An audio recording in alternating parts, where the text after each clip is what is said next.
Let me begin with a word of prayer. Heavenly Father, we thank you for this day. We thank you that you're a loving God, and we just thank you that if we ask you that we can have your righteousness instead of our own, which is worthless, Lord, and we just thank you for that you're a kind and benevolent God who's made an allowance for our shortcomings, Lord, through your Son. I just ask you to bless this class and just help us to glorify you in what we do this day, Lord. In your name I pray. Amen. All right, let me start out with a little example, maybe, just to try to showcase some of the ideas we did last time concretely. Suppose I've got a 3 by 3 matrix A, and let's say it's, I'll try to keep it really simple, something like 1, 1, 2, 2, 1, 3 there. All right, so you could, let's try to do row reduction on this thing. What do we get?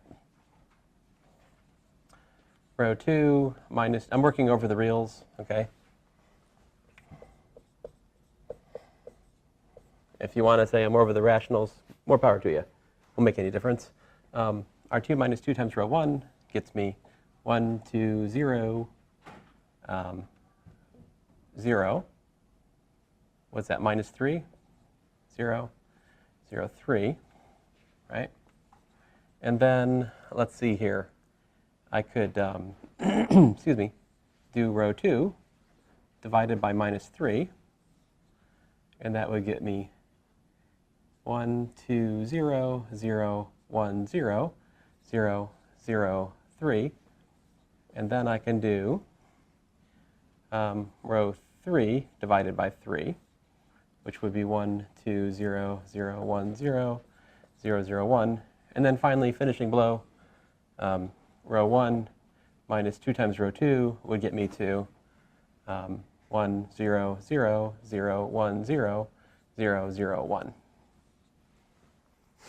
So the reduced row echelon form of this matrix is apparently the identity matrix, right? So let me give some names to things. Let's see, this is the first reduction. This is the second reduction. Here's the third row equivalent matrix. And then this, of course, is the reduced row echelon form of A, which you could call R4 if you wanted to. I don't know, whatever. So what we discovered last time is that we can get R1 as equal to the elementary matrix corresponding, you know, times A, right? So what's that elementary matrix? That elementary matrix would be, so I just do the same thing to the identity matrix, right? So 1, 0, 0, minus 2, 1, 0, 0, 0, 1. Try it out. If you take this matrix, right, and let's call that thing E1, for the sake of language, E1 times A, it gets me R1, right?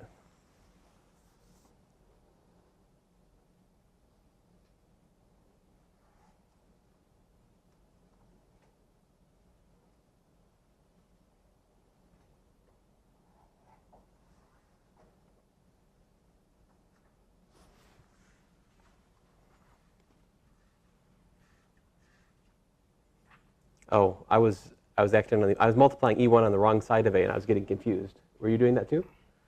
So we're supposed to multiply E1 on the right of A, right? So let me write A out again here.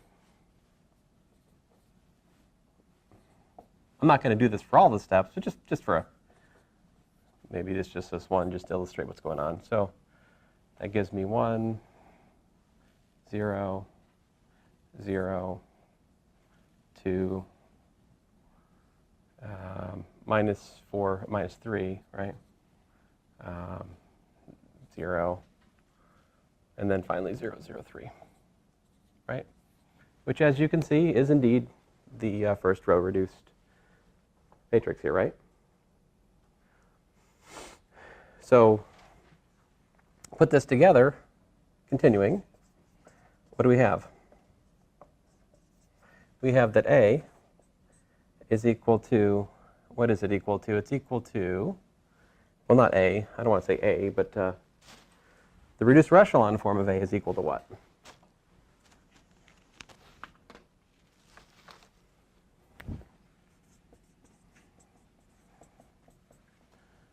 it's equal to, so this R2 would be equal to, let's say, E2 times R1.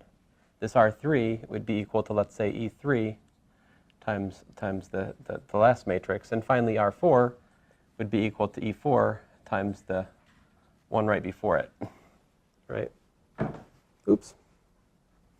And so in particular, put this all together, we got, you know, E4 times R4, right? R3 rather, which is E4 times E3 times R2, which is E4 times E3 times E2 times R1, which is E4 times E3 times E2 times E1 times A.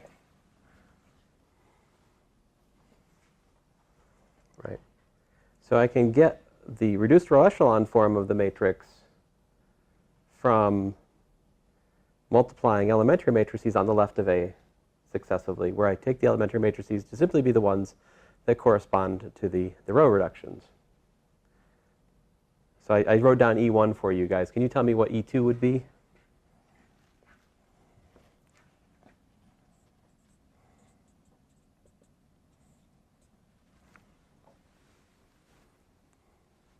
So we take row 2, divide by minus 3, so it's just 1, 0, 0, 0, minus 1/3, 0, 0, 0, 1. And what's E3?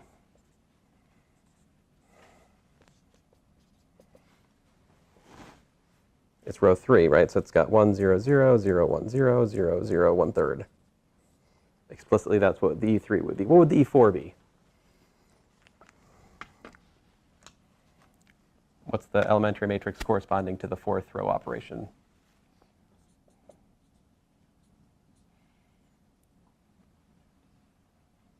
So we take the identity matrix and do the same operation to it. So we got 0, 1, 0, 0, 0, 1. What's the top?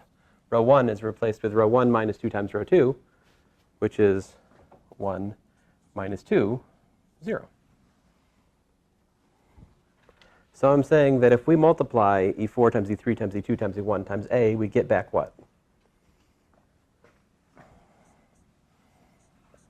We get back the identity matrix. All right?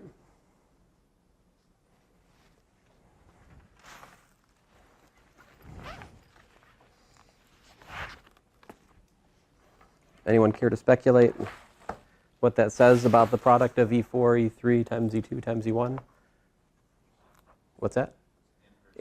Indeed, it is in fact the inverse.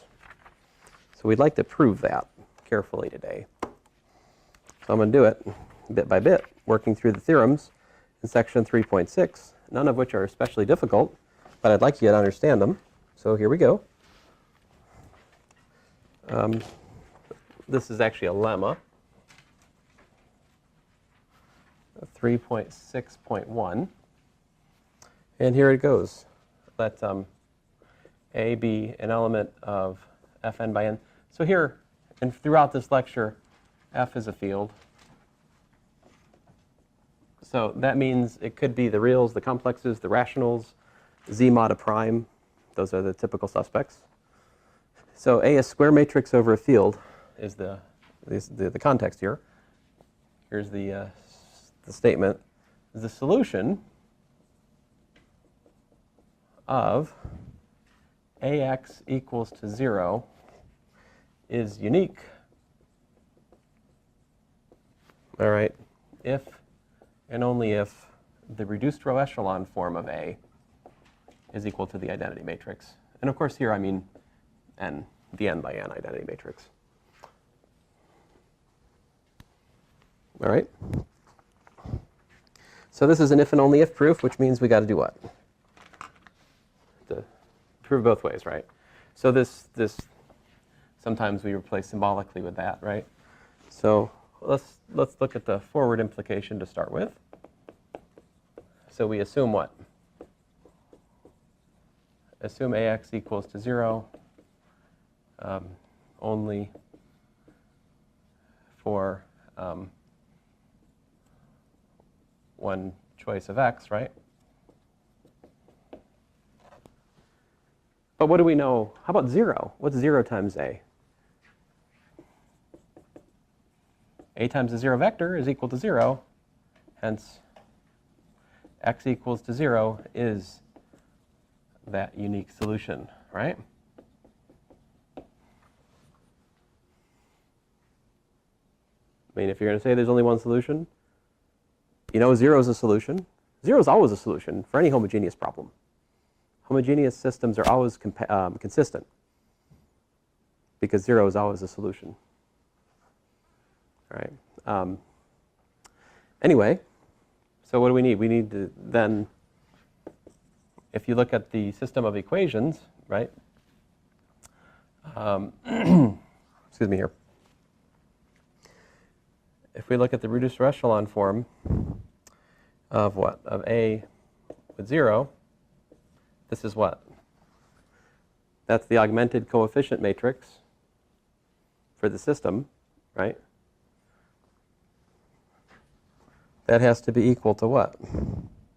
That has to be equal to I times 0, because this is equivalent to saying x1 equals to 0, x2 equal to 0, xn equals to 0, e.g., I mean, that is x equals to 0, right? So saying that x equals 0 is the only solution means that when we row reduce the system, we only get the 0 solution. But that's tantamount to saying that the reduced row echelon form of the augmented coefficient matrix is just the identity with 0, right? But then we have what? We have that that there's, you know, ek e2 e1 elementary, right? Such that what? If we take ek, the product of these elementary matrices times e2 times e1 times the a with 0, what do we get?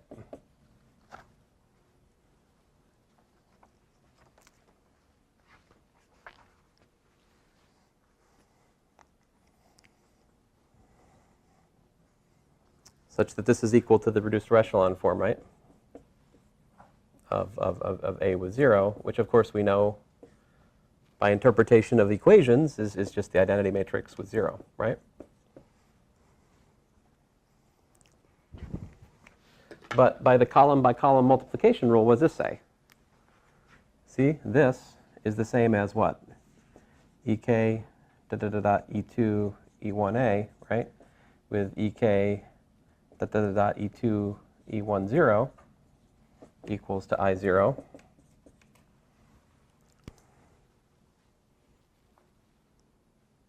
Of course, the last column, 0 equals 0. Surprise!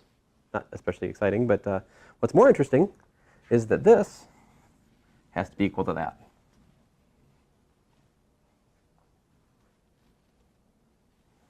Which implies then that the reduced row echelon form of A is just equal to I. Because there's a product of elementary matrices ek through e1, which when we multiply it by A, it reduces it to the identity matrix.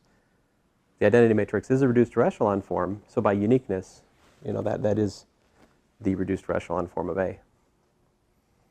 Okay, so there we go. That's one direction. This also, by the way, I just give you, I claimed that row reduction works left to right, that we could just erase final columns. This elementary matrix and column by column matrix multiplication rule actually gives you the proof of that. Yeah. You're making, like, this isn't a very strong proof until we can actually prove our initial assumption, correct? What initial assumption? Well, assuming that ax equals 0 for only one choice of x.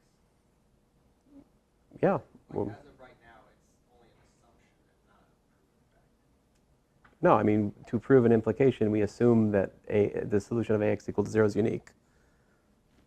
And then we're trying to show that the reduced row echelon form of A is I. We've done that.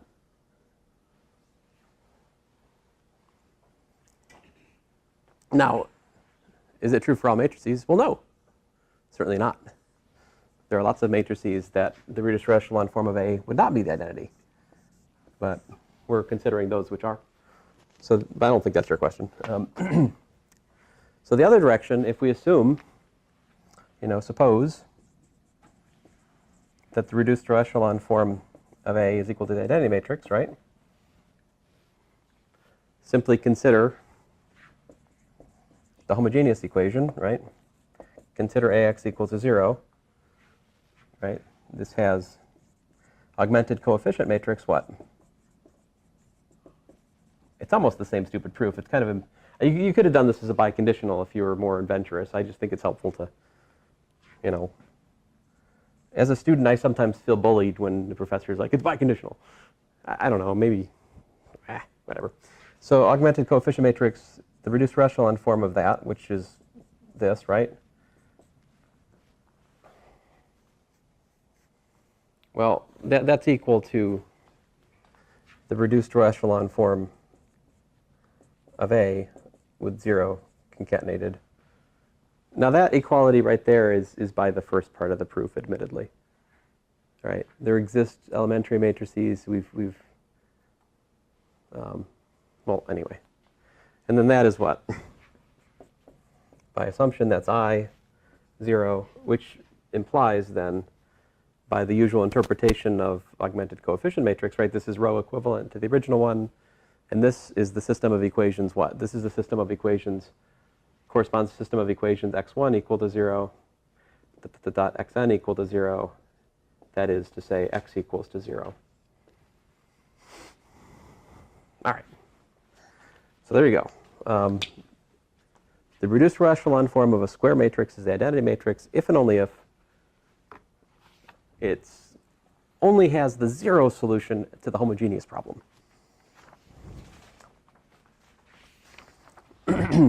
Next up, lemma 3.6.2 says that, again, for a square matrix over a field, the reduced row echelon form of A is equal to I if and only if A is a product of elementary matrices. All right, I'm feeling bolder. I'm going to hazard a if and only if proof and ignore. Those sound like famous last words. I'm going to try. Let me step away from my notes here for a second. Just see if we can do it. You guys help me out. So by lemma 3.6.1, we already have what? Oh. Stink. Well, it seems like it's just a calculation, right? I mean, I do this every year, guys. I try to talk myself away from the notes. And we will be stuck in some horrible logical paradox here in about 30 seconds. And then I'll go back to the notes. But just permit me this luxury here for a minute. We're assuming, let's assume that this is equal to I, right?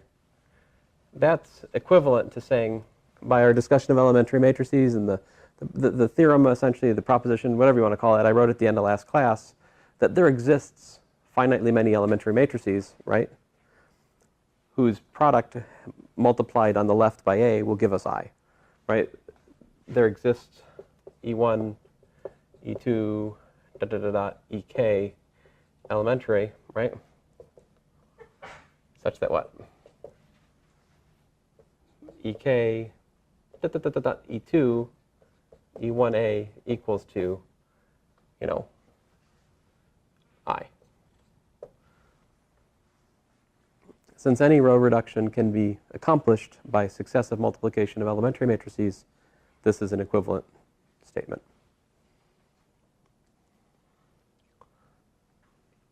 Now, then I'm trying to, but then this, right? Let me, so this really just, when you write a stack of equivalences like this, logically what I'm saying is that the next one really just refers mostly to this guy, okay? So, like syntactically, maybe it's the same as writing it over here. But it's just, we only have whiteboards of finite length, so it's only so far horizontally I can string, right? I got to start stringing things vertically at some point. But how about this? What could we do with this is we could just multiply this on the left by inverse, right? Well, let me jump to what I'm going to say, which is that A is equal to, well, fine. Sorry, I'm EK inverse EK E2 E1A equals to EK inverse I, right? So just multiply like that. I mean, there exist these matrices such that that's true. I need to come up with a name for this part of the statement. Let me call this thing Pac-Man. Pac-Man and this, all right. If and only if Pac-Man and what? Let me just get straight to it. A is equal to E1 inverse, E2 inverse, EK inverse times I, right?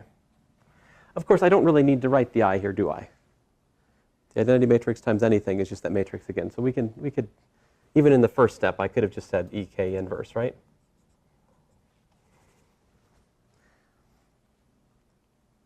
But here's the fun thing. Any elementary matrix, what's its inverse? What kind of matrix is the inverse of an elementary matrix? It's another elementary matrix. It's just of the opposite row operation, right? For a row swap, it's actually its own inverse. For a non-zero scaling, you just multiply by the reciprocal of the number to get the opposite operation. You know, if I said row 1 plus 3 row 2 is my row operation, right? How would I undo that? I would do row 1 minus 3 times row 2, right? That would undo what I just did. So even those type 3, was it? Row operations have inverses, which are, again, elementary. The point is, all elementary, right? So what's that give us? That's the lemma, that A can be written as a product of elementary matrices.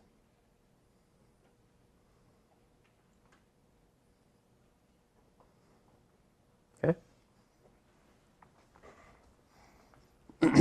Now, in my notes, I gave a slightly different proof, and I have a corollary. Well, I kind of like what we just did as opposed to I don't know.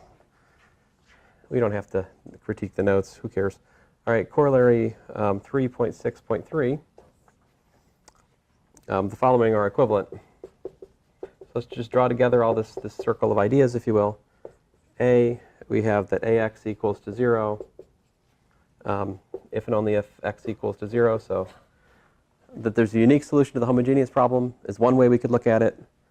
Part B, that the reduced row echelon form of A is the identity. That's an equivalent statement. That was my first lemma. Our third thing we can add to the list is that A is a product of elementary matrices. These are equivalent statements, all right? Now, theorem.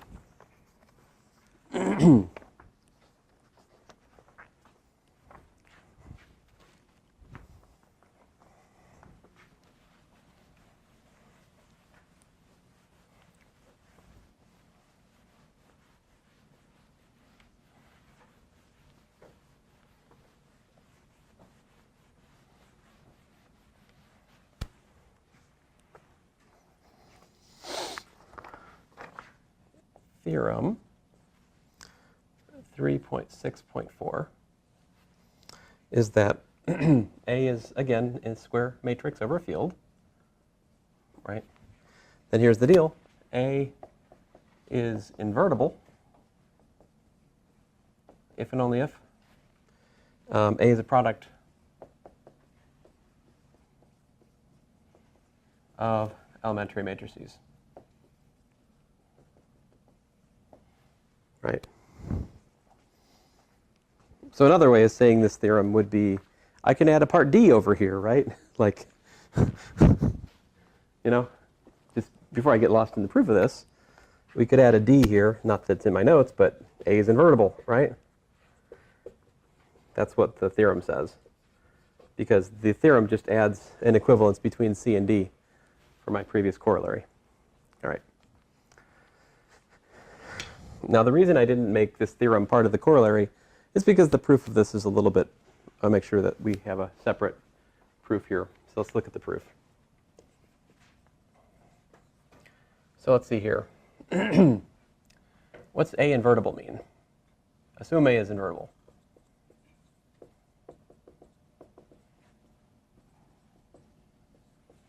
Then what? There exists B in Fn by n such that what? AB is equal to I, and what else? BA is equal to I.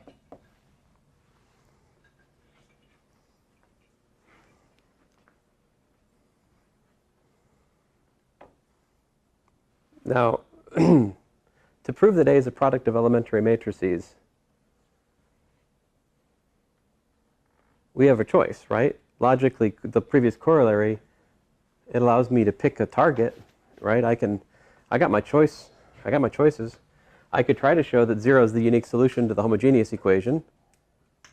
If I could show that, given what I wrote over there, that would imply that A is a product of elementary matrices, right? Or if I could show that the reducer echelon form of A is I, that would do it. If I could somehow prove that directly A was a product of elementary matrices, well, I'd be done, right? But I think of the list here, the thing that's easiest for us to understand at this point is part A, because the systems of equations is the thing we've kind of most familiar with. And so let's make that our target. Our goal is to show that AX equal to 0 has only the 0 solution. So suppose that there exists X, I guess it would be a column vector, right? Such that AX equals to 0. Right? Now we've got this B matrix to play with, right? So what can you do with it?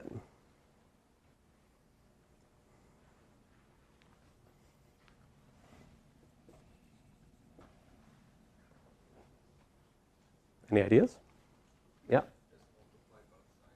Multiply both sides by B sounds like a winning proposition to me. So BAX equals to B times 0, right? Which implies that I times X is equal to 0, which implies that X is equal to 0. Conversely, of course, X equal to 0 is a solution. And so we've shown, thus it follows, let's say, X equals to 0 is only solution of AX equal to 0, right? Hence, by part, where were we? Part C of corollary 3.63, we find what? A is product of elementary matrices. Does that make sense? This direction of the if and only if? Are we good? So that was, I just did this direction, right? The forward. Now let's look at the converse direction. The converse direction actually is, the argument is genuinely different this time, so I feel good about separating them. Suppose that A is equal to, whatever, E1, E2, ... EK. I mean, you can number them however you like, but where those are all elementary matrices, right?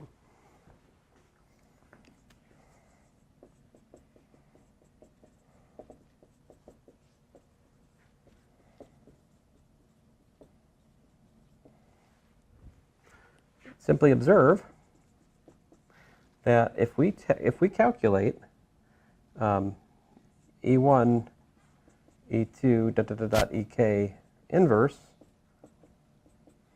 It exists. And what is it equal to?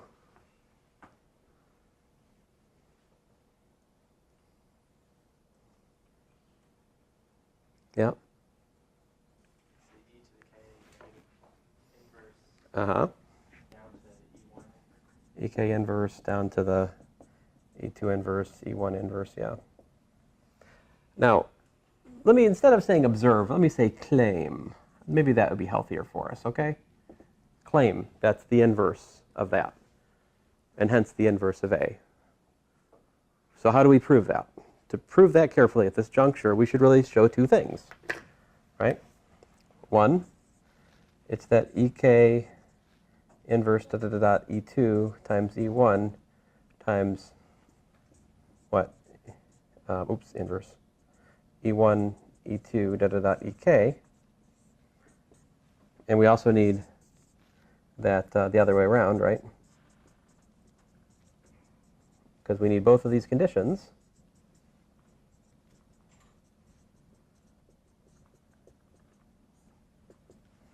So again, you know, this is what we said was A, right? This is what we said was A.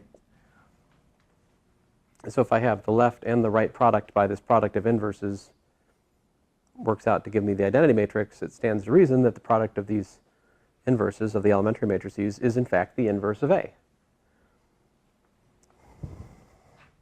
So yeah. Of course, this works out to the identity. You see why both of these work out to the, do I need to write it out? I mean, you see this, there's like the middle term collapses to give you I, and then it's like an accordion file, it's like tonk, tonk, tonk, tonk, tonk, finally leading to EK inverse times EK, and then that simplifies to I, and then the reverse. And here it's the EKs that cancel first all the way out to the E1 inverse and E1 canceling. But anyway, certainly this shows you that A inverse exists, and what is it equal to? EK inverse, right? E2 inverse, E1 inverse. Which of course proves that A is invertible and finishes this theorem.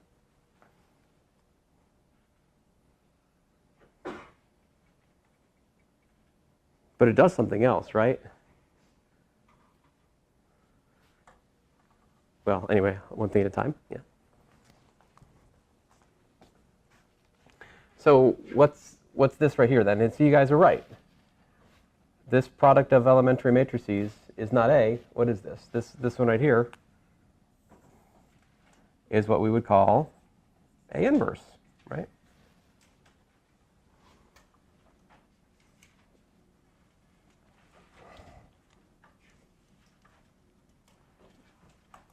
Yeah. All right. Me keep kicking the can down the road here.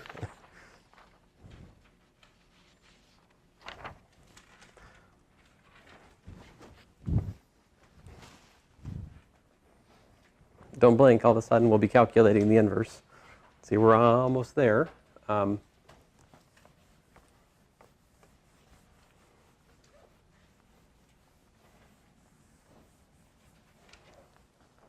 right, so here we go. This one's kind of an important one for the big picture of things. And it also explains why I've left off about a half dozen proofs in here, because it was okay to do so. Proposition 3.65, number one. And ooh, look at this. A is supposed to be in, here's a residual keeping it real. There was a time in this course where I always kept it real. And this proposition is a holdover from that era. I have A as an element of Rn by n. But no, we're working over a field. I'm trying to do all this stuff for a field because it's the same calculations. Might as well state it in the generality, which it holds. So if BA, there's an R here, which is a typo. That's my point. If BA is equal to I, then AB is equal to I. 2, if AB is equal to I, then BA is equal to I. So here's the proof of one. Suppose that BA is equal to I, right? If AX is you'll recognize this argument. If AX equal to 0, right, then BAX is equal to B times 0 implies that I times X is equal to 0, which implies that X is equal to 0, right? So AX equals to 0 has only the X equals to 0 solution.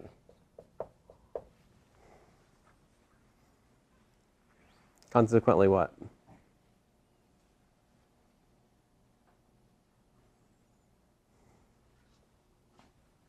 Thus, A inverse exists, right? By by corollary 3.63 and theorem 3.64, right? Because theorem 3.64 gives me that A is invertible if and only if it's product of elementary matrices, and then the corollary gives me its product of elementary matrices if only the zero solution is the solution to the homogeneous equation. So then it's invertible, right? So if we look at BA is equal to I, and I want to connect B to A inverse, how about we multiply B A inverse is equal to I times A inverse? What's that tell me? BI is equal to A inverse, which says what? B is what? B is A inverse, right? But then by the definition of A inverse, what do we have? AB is equal to I, AA inverse, rather, is equal to I, thus AB is equal to I.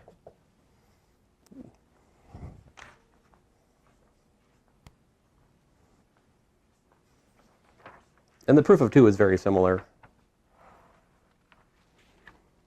right?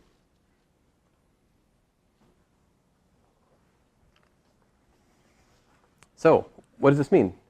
Our definition, we assumed that the inverse only exists if what? If you could have left and right multiplication by B on A, giving us the identity matrix. We now learn it suffices to either check that left multiplication or right multiplication by B gives us identity. We automatically get the other half of that. So it was actually not a bad thing on my part to do only half of the proofs in certain places. I've the proof on the other side is similar. And in fact, it's unneeded because of this proposition. It's enough. And so going forward, this is some of the things I insist that you reference when you use them. This is one of those things we make an exception. Going forward, I'm completely fine with you not saying, I'm using proposition 3.65 every time I just check one inverse. It's just understood for us going on out in the course that to show that a matrix is invertible, it suffices to show that it has an inverse on one side.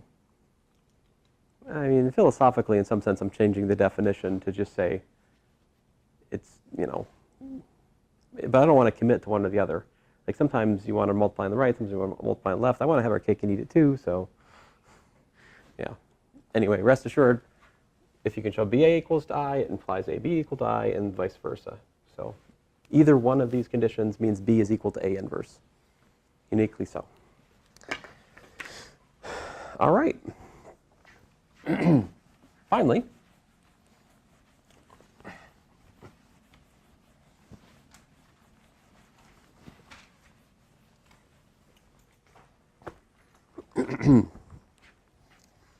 theorem 3.66. We've already proved half of this theorem a previous day. All right. So what's theorem 3.66 say? It says that if A is invertible, all right, then for each B in, each column vector B in Fn, the system of equations,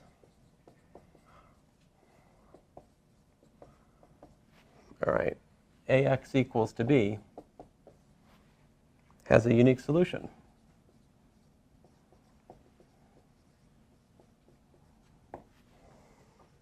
Conversely, if AX equals to B has a unique solution,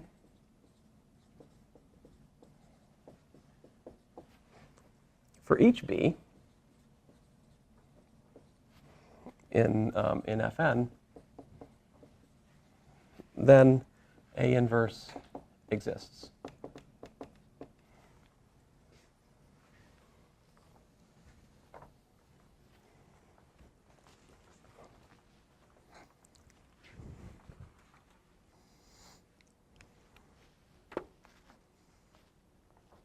So which direction did we already prove, guys? Do you remember?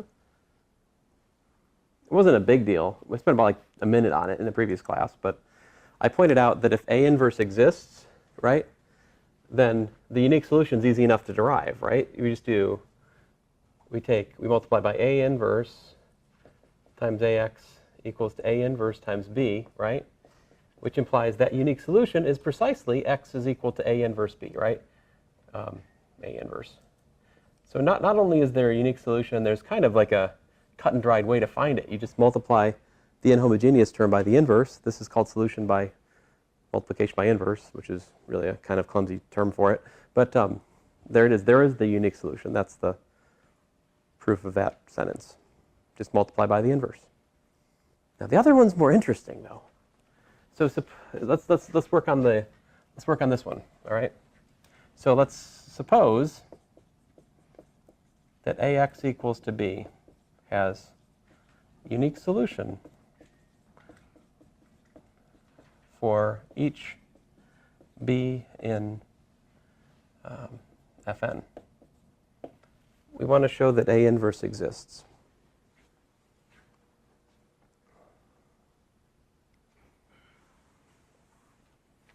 Oh, I mean, so if you're just after a proof of this sentence and not an interesting proof, what would the thing? Is 0 an n vector? Yeah. So we're assuming that only the 0 solution is a solution to AX equal to 0. So that gives me what? By our previous work, the inverse exists. So there you go, proved. But that alone is not that interesting. We want more than that. So actually, let me take the opportunity to do a little bit more than just that. I want to actually take a look at what does it mean to find the inverse. So I think what I just said constitutes a proof of this theorem. But I want to do a little bit more. Suppose we have A times A inverse is equal to the identity matrix. I mean that is what it means to have an inverse, right? Suppose A is given, but suppose A inverse is not yet known. So we could look at this as A times, say, y1, y2, yn. Well, and what's, well, I. So I'm saying that y1 through yn are the yet unknown columns of the inverse matrix, right? Do column by column multiplication. So this is actually what? This is actually AY1, AY2, AYN equal to the identity. Well, the identity is really just E1, E2, En, right? Just the standard basis strung out. So if I assume that AX equals to B has a unique solution for each choice of B, well, I'm thinking of, we have A, Yj equal to Ej, right? J equals to 1, 2, n. And if I assume that these system of equations each have a unique solution, right? Well, great. That unique solution, Yj, is the jth column of the inverse matrix.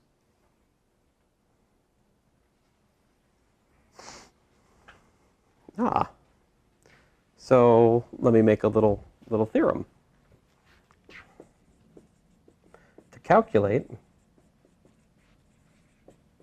A inverse equal to y1, y2, da da da dot yn, simply solve, ay1 equals to e1, ay2 equals to e2, dot dot dot dot dot dot, ayn equals to en, right?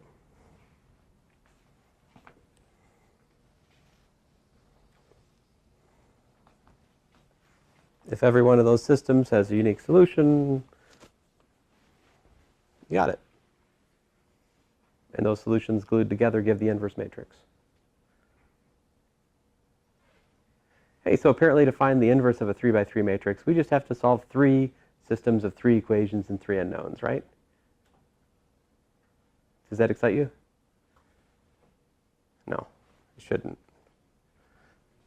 But the thing is, guys, right? We should pay mind to what we've learned about row reduction, right? So we're trying to solve this system of equations, like system of systems. It's n separate systems of n equations and n unknowns. There are n squared unknowns here, because the inverse is an n by n matrix. All of those entries we don't know from the outset. But the cool thing is, you notice these systems, they all have the same coefficient matrix, right? So if you think about it, if we just study, I'll work myself into a corner here. But long story short, if we look at A concatenated with the identity matrix, right? This is going to be what? This is actually A E1, E2, dot, dot, dot, En, right that, right? And so if I was to calculate the reduced echelon form of this, right? If I take this and I multiply by the product of elementary matrices E, right? Such that A,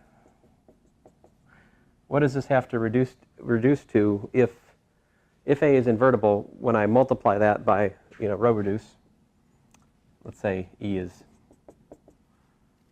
EK, da da da, E2 times E1, Find the product of elementary matrices, which row reduces A. What happens?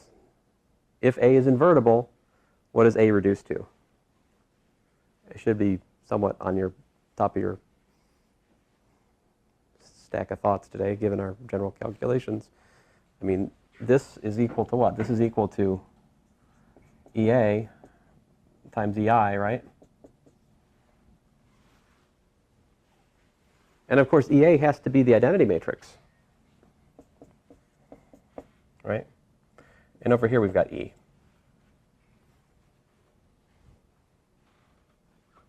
But that E is A inverse.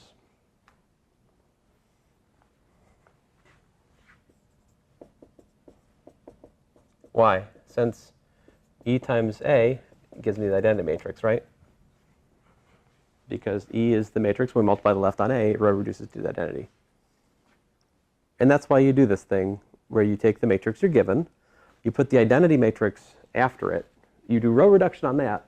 If it's invertible, what happens is the first part of the matrix row reduces to the identity, and the last part of it is the inverse that you're looking for. This is the standard calculational technique to find the inverse of a matrix. Let's see here. So like,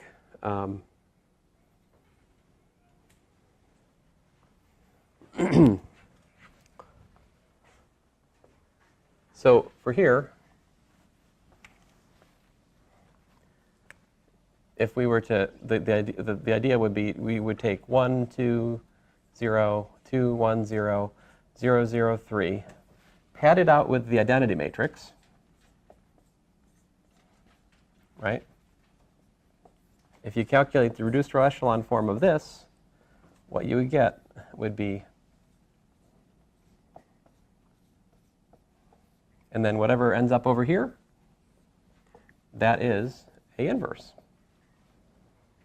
I also happen to know that that is the product of E4 times E3 times E2 times E1, so constructed. Right. But our classes go for 50 minutes, not for an hour, so I can't show you the explicit numbers. But anyway, the larger point I'm making here, guys, is when we're solving a bunch of systems of equations that all share the same coefficient matrix, it's possible to solve them all at once through this sort of macroscopic row reduction where we just take not just one inhomogeneous term, but many and tack them on the end. But we'll say more about that in later lectures. So thanks, guys.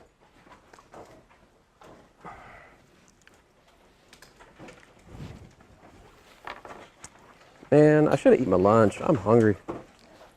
Where'd my paper?